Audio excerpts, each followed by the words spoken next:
Hey guys, it's Connor on Destiny Updates, filling in for David whilst he's away visiting family. Today we have the Bungie Mail Sack for you, so let's get right into it. Our first question comes from Prototype, who asks, how does Destiny appeal to people who want to play the game completely single player? Deej replies, if you want to cut a bright line through Destiny that takes you through the heart of its central story arc, you'll be well taken care of. Deej goes to say that Staten and his stable of incredible writers are focused on ensuring Destiny's narrative is filled with memorable characters, indelible cinematic moments, and heart-pounding blockbuster adventures. He says Destiny will have activities for every mood, and that there will be room for the strong silent type in Destiny. Since Deej said room for the strong silent type, I can only surmise that you may be able to play on your own without a fire team. This is supported by another answer from Steve Reddock, who says, I am not a multiplayer gamer at all. I never play games that require you to play with other people. I do play Destiny by myself, so I'm sure as a solo guardian you will have no problem progressing in Destiny.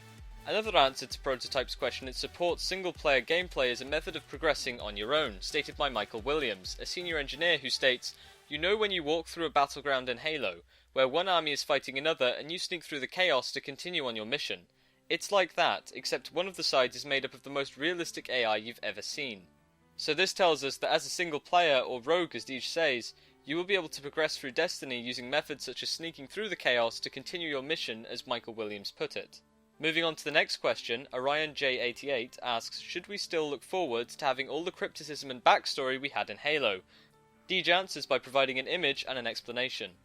He says, when you look upon that image, how many questions come to mind? Who were those people? Where could they have all been going in such a hurry? And why? What happened to them? What happened to us? As a player of Destiny, solving those mysteries will be your charge. Destiny is deeper and richer than any universe we've ever created. There are already layers of meaning in nearly everything you've seen to date. So this is Deej explaining that Destiny is going to have a very extensive and mysterious backstory, and that there have been multiple layers of meaning to a lot of the stuff we have already seen. In our next question, Stu Studio asks, I simply want to know any form of estimate for the size of the open world or worlds. Deej answers saying that we've seen a lot of people label Destiny an open world game. For the same reasons, we're cautious about all of the MMO attribution. We want to be careful here as well. Destiny is a big, beautiful action game with ongoing adventures that span our solar system. There are worlds to explore, mysteries to uncover, enemy motivations to understand, and long-forgotten treasures to unearth. First and foremost, we're building an action game. Destiny is a first-person shooter. Deej explains there that Destiny will be an action game and a first-person shooter, and that they want to be careful as to what they attribute Destiny with.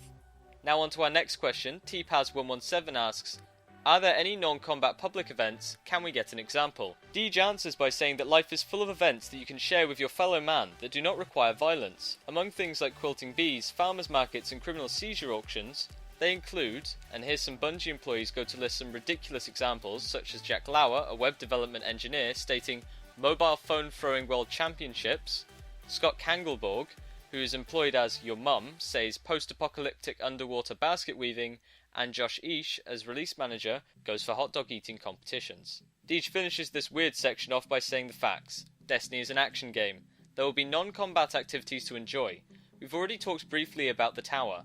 The rest will come out into the light later, so we have some more news on other Destiny activities to look forward to.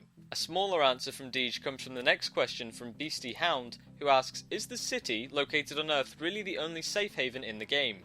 Which Deej responds to with stay tuned, so more info on safe areas in the game is on its way. Now on to our last two questions. Lash Ghosts asks, how many exotic weapons will there be? Deej answers with, enough for them to be legendary, but not so many that they will cease to be exotic. All the weapons in Destiny, including the exotics of course, are given the time and attention they deserve, from the fit and finish down to the various unique upgrades you can earn and apply. So this means there is a decent amount of exotic weapons in the game, but not enough of them that it detracts their value. Deej also says all of the weapons in Destiny, including the exotic weapons, are given the time and attention they deserve, down to various unique upgrades you can earn and apply to your weapon. Finally, for our last question, Chris the Abyss asks, what has really been bothering me since the E3 presentation is what happens after a public event. It's been said that there are private and public areas. I'm just curious on how they transition. I don't want to be playing alone and accidentally get grouped up with a person that is going to try and ruin my experience by following me into a private area. Deej answers with, Destiny does have private areas first of all. They live up to their name. If someone was able to make your fears come true, we'd have to name them something else. Our panel can relate to what you're talking about. Years of experience with making games that bring gamers have acquainted them with the evil that men can do on the internet? Michael Williams answers this question with, while you have the option to work with others in public spaces, you ultimately control your experience. Maybe this is suggesting that you will have ultimate control over your private area and the ability to invite friends to help you on your journey. Josh Ish answers, I believe in your rights to choose the people who are allowed to play with you. This means that we will be able to pick and choose the people who join us in our private area. Finally, Jack Lauer gives us a warning saying, never let someone into your private area. Perhaps this means that we should take extra care in who we allow into our private areas for the fear of a negative impact on our experience. At the end of the mail sack, Deej finishes by answering a question from Corliad, asking for details about competitive multiplayer. Deej answers by saying, this is the mail sack you deserve right now, but not the one you need. This is not to say that you don't deserve the world, Bungie community, you deserve more, which is why we're here building worlds for you to conquer. You'll look upon them another time, and we hope that you will weep. In the meantime, we're preparing a celebration of you to happen next week. Deej ends with, don't go too far, Bungie Day is coming.